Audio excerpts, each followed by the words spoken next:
창세기 11장 1절부터 9절, 구약 13쪽 한 절씩 교독하겠습니다. 제가 먼저 읽겠습니다. 온 땅에 언어가 하나요 말이 하나였더라. 이에 그들이 동방으로 옮기다가 시날 평지를 만나 거기 거류하며 서로 말하되 자 벽돌을 만들어 견고히 굽자 하고 이에 벽돌로 돌을 대신하며 역청으로 진흙을 대신하고 또 말하되 자 성읍과 탑을 건설하여 그 탑 꼭대기를 하늘에 닿게 하여 우리 이름을 내고 온 지면에 흩어짐을 면하자 하였더니 여호와께서 사람들이 건설하는 그 성읍과 탑을 보려고 내려오셨더라. 여호와께서 이르시되 이 무리가 한 족속이요 언어도 하나이므로 이같이 시작하였으니 이후로는 그 하고자 하는 일을 막을 수 없으리로다. 자, 우리가 내려가서 거기서 그들의 언어를 혼잡하게 하여 그들이 서로 알아듣지 못하게 하자 하시고 여호와께서 거기서 그들을 온 지면에 흩으셨으므로 그들이 그 도시를 건설하기를 그쳤더라. 같이 있습니다. 그러므로 그 이름을 바벨이라 하니 이는 여호와께서 거기서 온 땅의 언어를 혼잡하게 하셨음이니라. 여호와께서 거기서 그들을 온 지면에 흩으셨더라. 아멘. 흩으시는 하나님, 흩으시는 하나님이라는 제목으로 말씀 전하겠습니다. 혹시 가보셨나 모르겠습니다. 양평에 가면 두물머리라는 곳이 있습니다. 한번 가보셨어요? 두물머리에는 유명한 것이 있습니다. 연꽃, 또 자그마한 그 저수지가 있는데 연꽃이 핍니다. 한여름철이에요. 6월 말부터 8월 초까지, 그때가 연꽃이 가장 잘 피는 시기라고 합니다. 근데 그곳에는 연꽃보다 더 유명한 것이 있습니다. 연 핫도그, 연잎 핫도그입니다. 갈 때마다 핫도그를 한 입씩 베어 먹습니다. 연꽃을 보려고 하면 항상 그 잘 피는 시기에 맞춰서 가서 봐야 합니다. 근데 연잎 핫도그는요, 사시사철 언제 가도 먹을 수가 있습니다. 그래서 때로는 연꽃이 필 때 가기도 하고 겨울에 가기도 하고 갈 때마다 여러 가지 모습을 보여주는 것이 두물머리입니다. 그런데 한 번은 이 두물머리라고 하는 이름의 뜻이 뭘까 궁금했습니다. 그 앞에 보니까 표지판이 있어요. 안내판이 있습니다.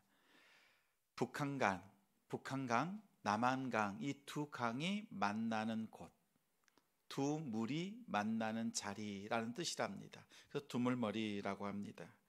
예전에는 이 두물머리에서 사람들이 배를 타고 건너가고 오고 나가고 그런 나루터였다고 합니다.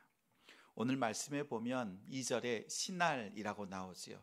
이 시날이 두물머리라는 뜻입니다. 두 개의 강이 만나는 장소라는 뜻입니다.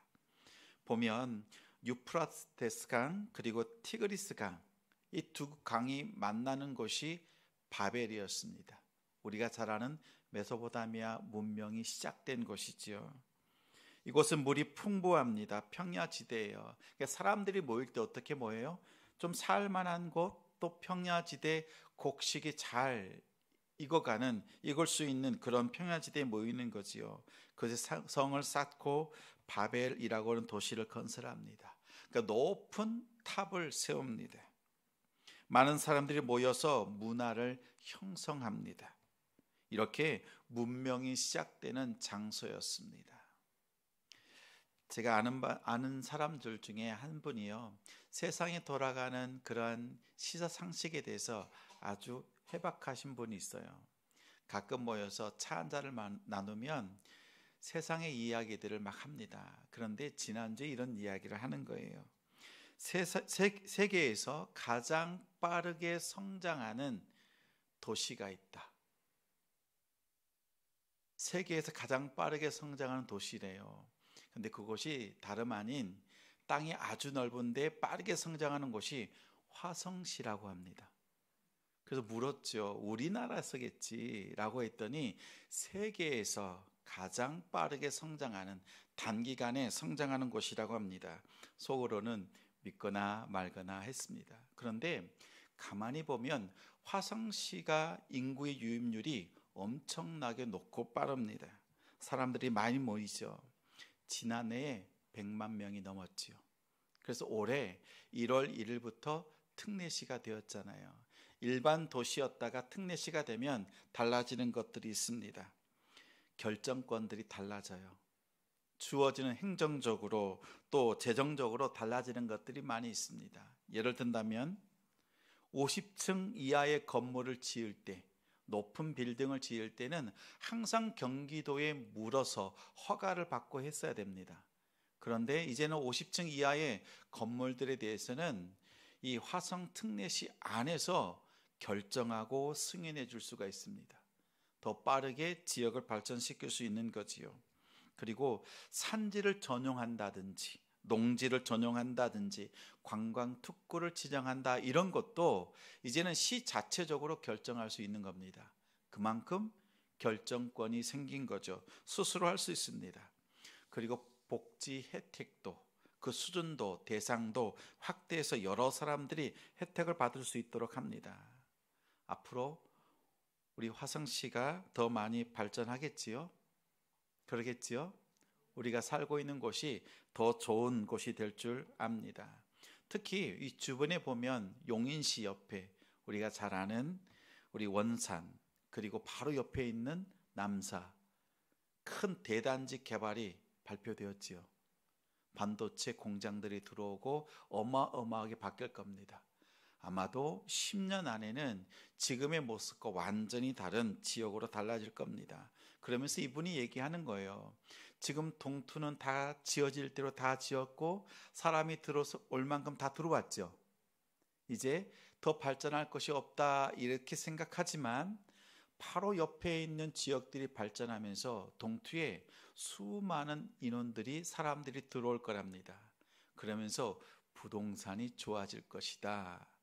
결론은 부동산의 흐름에 대해서 이렇게 빌드업하면서 얘기를 한 것이었습니다.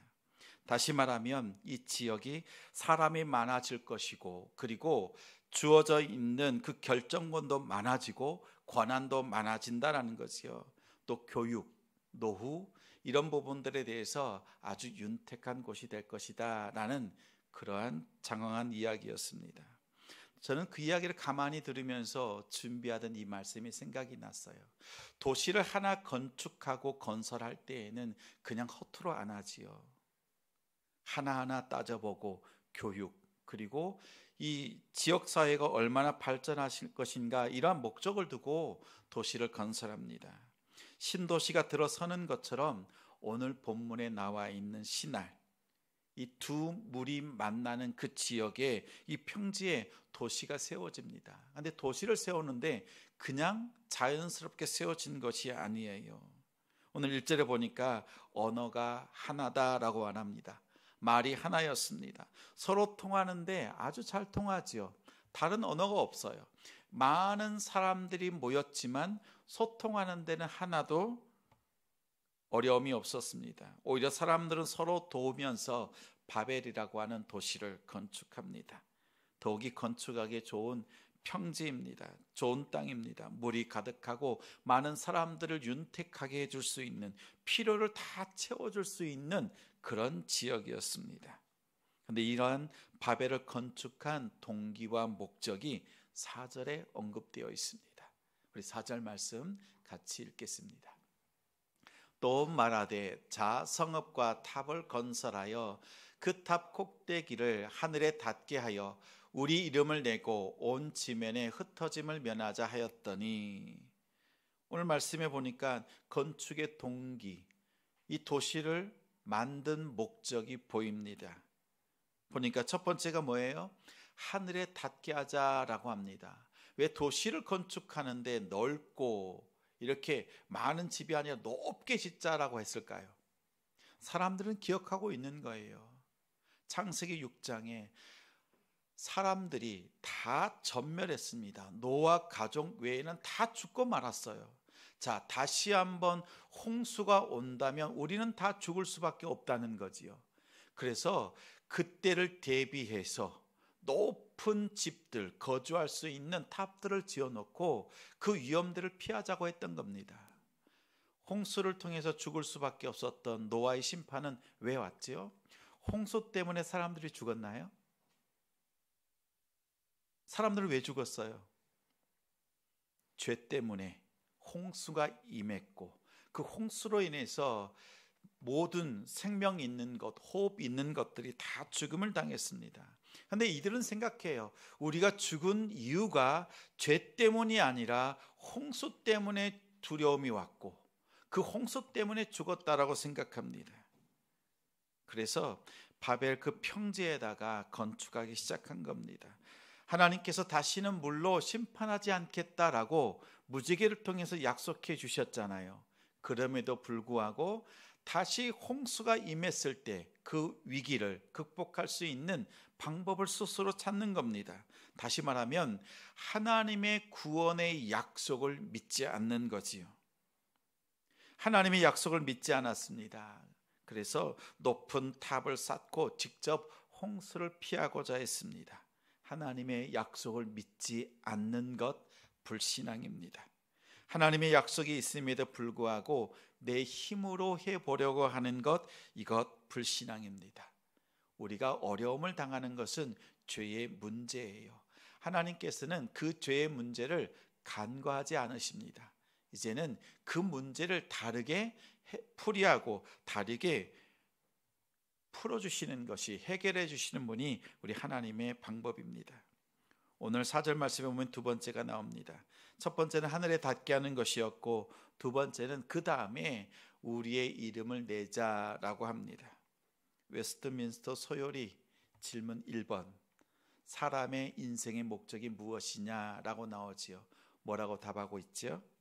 사람의 제일의 목적은 하나님을 영화롭게 하고 그분을 영원히 즐거워하는 것입니다. 우리의 인생에 준 목적이 있어요. 그 목적은 하나님의 영광을 위해서 살아가는 것, 그 영광을 즐거워하는 삶을 살아가는 겁니다. 근데 오늘 보니까 뭐라고 해요?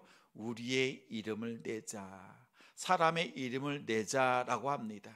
다시 말하면 인생의 목적을 잃어버렸습니다. 자신들의 영광, 이 땅이 물이 넘쳐나고 평야지되고 얻을 만한 것들이 많습니다. 그래서 자신들의 즐거움, 자기들의 영화를 꿈꿉니다. 다시 말하면 하나님이 아닌 다른 것, 결국 자기 자신을 우상화합니다. 이것을 자기 우상화라고 합니다. 이렇게 내 중심, 나에게 유익한 것, 내게 필요한 것에 집중하는 삶을 사는 겁니다. 그래서 우리의 이름을 내자라고 하는 거죠. 하나님은 안중에도 없는 겁니다. 세 번째는 흩어짐을 면하자라고 합니다. 하나님께서 아담과 하와를 창조하시고 난 뒤에 그들에게 주신 말씀이 있어요. 어떻게요? 생육하고 번성하라, 땅에 흩어져서 다스리라 라는 거였습니다. 또한 하나님이 구원하신 노아 가족에도 똑같은 사명을 주셨어요. 이 땅을 정복하고 다스리라는 사명을 주었습니다. 다시 말하면 이 땅이 하나님의 나라가 되도록 하나님의 나라를 세우는 문화적 사명을 주었습니다. 그런데 그 하나님의 그 명령, 사명을 잊어버리고 인간의 나라, 사람의 이름을 높이고 그들이 똘똘똘 뭉쳐서 자기들이 원하는 나라를 세우는 것에 급급했습니다. 하나님이 왜 사람에게 하나님의 형상을 주었는지 아십니까? 하나님의 형상을 가지고 곳곳에서 그 하나님의 얼굴로 다스리기를 원하셨던 겁니다. 그런데 정작 죄를 짓고 하나님의 형상이 일그러질 수밖에 없었습니다. 앞서서 말씀드린 대로 하나님은 죄가 있는 그곳을 하나님은 간과하지 않습니다. 죄가 있는 곳에 찾아오십니다. 오늘 보십시오. 이 세 가지를 살펴보면 바벨 사람들은 동기, 건축하는 그 동기, 목적, 사명에 대해서 아예 벗어나 있었습니다. 다시 세상에 죄가 가득해지는 것을 보시면서 하나님께서는 이 사람들을 찾아오십니다. 우리 7절, 8절 말씀을 같이 읽겠습니다. 자, 우리가 내려가서 거기서 그들의 언어를 혼잡하게 하여 그들이 서로 알아듣지 못하게 하자 하시고 여호와께서 거기서 그들을 온 지면에 흩으셨으므로 그들이 그 도시를 건설하기를 그쳤더라. 창세기 이 바벨 그 모습은 우리의 모습과 달라요, 같아요? 다르지 않다. 이 땅에 살아가는 그 동기 흐릿해져 버렸습니다. 목적도 상실해 버렸습니다. 사명이 무엇인지도 모르고 살아가고 있는 그 세태가 오늘 우리의 모습이기도 합니다. 이 모습을 보시는 하나님께서 이 땅에 오십니다. 사람을 만나러 오시는 거지요. 그런데 이번에는 노아의 때와는 다릅니다. 죄가 있지만 아예 끝장내시는 것이 아니라, 끝내기 위해서 오시는 것이 아니라 흩어 놓으십니다. 다시 죄인들이 모여서 죄의 탑을 짓지 못하도록 흩어 놓으시는 거예요. 하나님께서 그 죄의 문제를 완벽하게 해결하시는 그 계획은 다윗을 통해서 오시는 예수 그리스도를 통해서 그 해결책을 두시고 그 시점을 마련해 놓으시고 지금 죄 짓는 자들을 흩어 놓으시는 겁니다. 이것이 은혜입니다. 바벨은 이 땅의 번영을 상징하는 두물머리예요. 모든 사람들이 이곳에서 희망을 찾고 행복을 노래합니다. 그리고 인생에 소망이 있다고 하면 이 바벨에서 사는 것이다 라는 거지요. 모든 사람들이 만족스러워합니다. 안주할 만합니다. 그럴 때 하나님께서 어떻게 하세요? 그 바벨 땅, 그 땅을 흔들어 놓으시는 거예요. 왜 이곳에 사는지 그 동기도 목적도 또 사명도 잃어버리고 살 때 하나님께서 흔들어 놓으세요. 흔들어 놓으시는 그 이유가 있습니다. 왜냐하면 하나님은 다수를 기뻐하지 않으셨어요. 그래서 그들을 흩어 놓으십니다. 그리고 이 바벨 갈대아 우르에서 하나님의 부르심, 그 하나님의 부르심을 가지고 그 동기를 가지고 있는 한 사람 찾기를 원하셨어요. 그리고 자신들의 사람의 영광이 아니라 하나님의 영광을 목적으로 삼는 그 한 사람 찾기를 원하셨던 겁니다.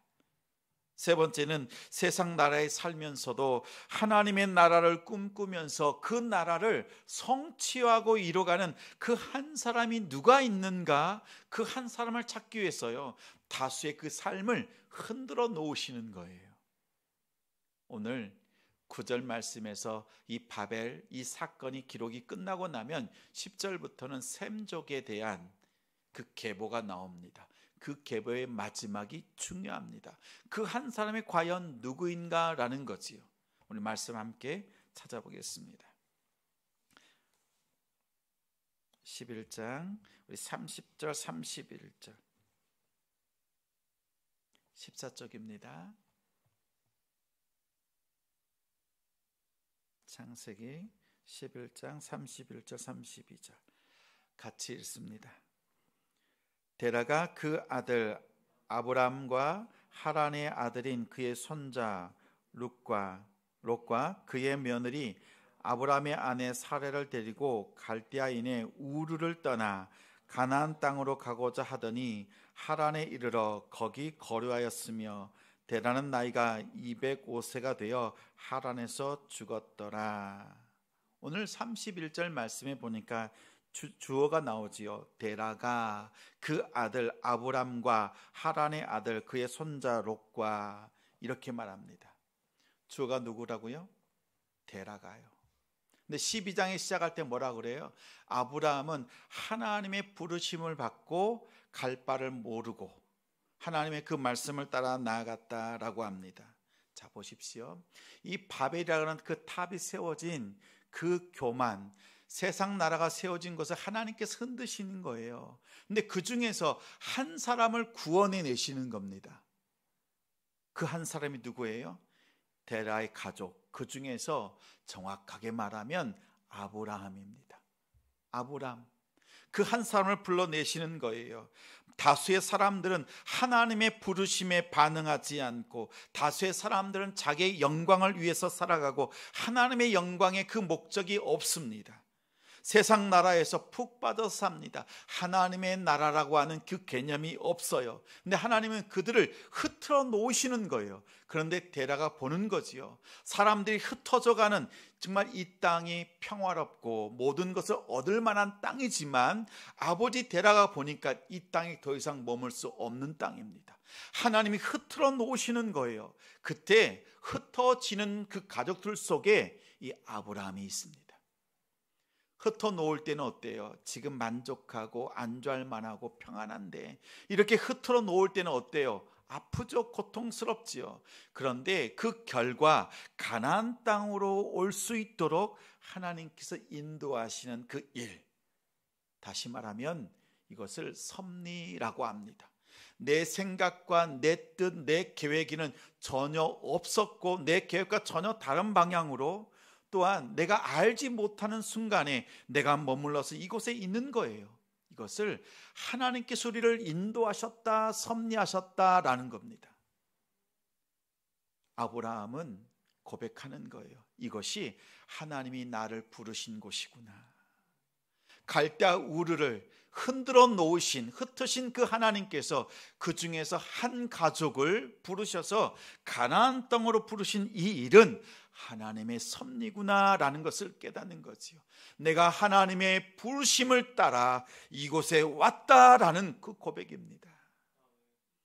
우리가 때로는 우리의 삶 속에서 우리가 안주할 만한 것들, 다수가 또 행복해하는 그 자리, 우리도 함께 누리고 싶은 마음이 왜 없지 않겠습니까? 있지요. 부유하게 살고 싶고, 또 세상 속에서 하나님이 주신 것으로 우리가 누리고 싶은 것들이 있습니다. 그러나 하나님은 우리를 흔들어 놓으세요. 왜요? 하나님의 섭리 속에서 우리가 하나님의 그 거룩한 부름의 동기를 잊었을 때, 하나님의 영광을 목적으로 살지 않을 때, 그리고 하나님의 나라를 이뤄가는 그 위대한 비전과 꿈을 우리가 세상에서 잃어버리고 있을 때 하나님은 흔들어 놓으십니다. 그리고 그 한 사람을 부르시는 거예요. 부르심의 동기, 영광의 목적, 하나님의 그 꿈을 가지고 살아가는 그 사명을 가진 사람을 부르셔서 하나님이 가장 기뻐하시는 그 자리로 부르시고 인도하신다는 사실입니다.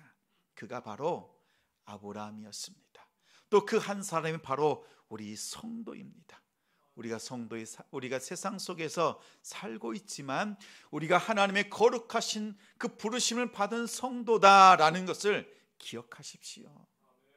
그리고 우리가 이 땅에 살아가는 것은 나의 풍요로움, 나의 필요를 채워가는 것이 아니라 하나님의 영광을 위해서, 하나님의 그 영원한 영광을 위해서 살아가는 삶의 목적이 있다라는 것을 기억하시고, 이제는 세상 나라 속에서 하나님의 나라를 세워가고 우리의 가정과 일터, 우리 교회가 하나님의 나라로서의 역할을 잘 감당할 수 있도록 그 일들을 잘 감당하는 우리 믿음의 한 사람 되기를 원합니다. 기억하십시오. 하나님은 다수를 통해서 일하지 않습니다. 여러분 한 사람을 통해서, 아브라함 한 사람을 통해서 가나안 땅이 하나님의 나라가 되었고 그곳에 하나님의 성전이 세워졌습니다. 풍요로운 땅이 아니라 하나님이 그 척박한 땅, 황폐한 땅, 그 땅에, 예루살렘에 하나님의 성전이 세워졌습니다. 그 한 사람을 통해서 하나님께서 일하십니다. 이 모든 것이 하나님의 섭리임을 기억하시면서 늘 하나님과 교제하시고 거룩한 믿음의 동기, 영광스러운 목적과 하나님의 나라를 바라보면서 꿈꾸며 함께 이뤄가는 우리 성도들 되시기를 주님의 이름으로 축원합니다.